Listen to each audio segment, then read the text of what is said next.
Hey out there, thanks for tuning in. Before I start talking about hard money lenders, I want to say happy anniversary to Tom and Rose. 25 years. What an accomplishment. I've known you guys the whole time. You've always been good people. Happy anniversary. All right, back to the subject. Hard money lenders. When I mention hard money lenders, what do you think of? High interest rates? High fees?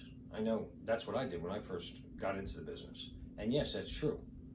Over on the right here is a real life example that I'm currently working on. I have a 9% loan from a hard money lender. It's a maximum of 12 months. 9% interest? Harry, what are you, crazy? Today's interest rates are like 3%. That's 3 times that. What are you, crazy? Come on, Harry, what are you doing? But wait, interest rates are down around 3% if you qualify for a regular mortgage. So if you've ever gone into a mortgage company or a bank and tried to get a mortgage, you know that application, like 973 questions, actually 979 now, they changed that since COVID. Also, they're gonna ask you about your income. Have you been on the job for 14 years? If so, can you document it? Matter of fact, can I have your W-2s, your tax returns? Can I get a letter from your employer verifying all this information? Let me have your accountant's number too, please. So you give them all that. How about the down payment? Where's the down payment money gonna come from? Well, I was gonna get it from underneath my mattress. Ooh, that's not gonna work. No? How about I'm gonna take out some credit card advances? Oh, no, that's definitely not gonna work. No way. Aunt Millie hit the pick 3. Can I get it from her? Well, as long as you get all of her information too. Anyway, it's a slight exaggeration, but it's really not that far off. The only thing that the bank doesn't ask you for is a DNA sample, and that may be starting soon. So hard money, easy and fast. It's based on the properties, not really based on you. Yes, you have to qualify for the loan, but it's nothing like a regular loan. They're not sourcing your income. They're not sourcing the money for the down payment. As long as the money's in the bank the day of closing, you're good. Credit scores could be much lower than a regular conventional loan or FHA loan, and you still qualify.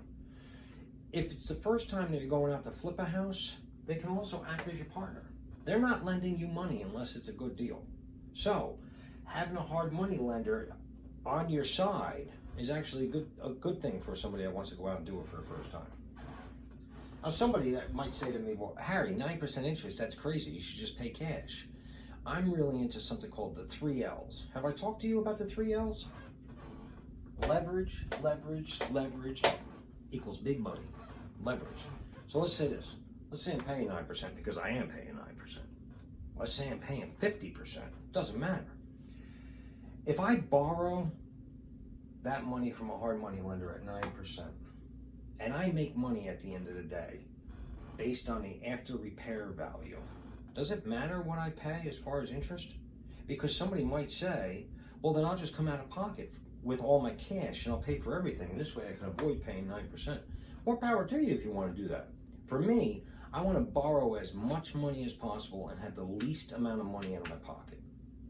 The scenarios that I was like joking around with, like credit card advances, a gift from Aunt Tilly who won the pick 6, money that's underneath your mattress, you can really use that and get a loan from a hard money lender. When it comes to income, they're not going to ask you where you work or how much money you get paid. It's a sweet deal for someone that needs it. And a matter of fact, the type of houses that I get, I don't really even have an option of going to a regular bank. A regular bank's going to require that the house be livable. You're going to require to get the CO. You're going to be required to get the appraisal. It's going to have to pass an inspection. So I don't really even have an option.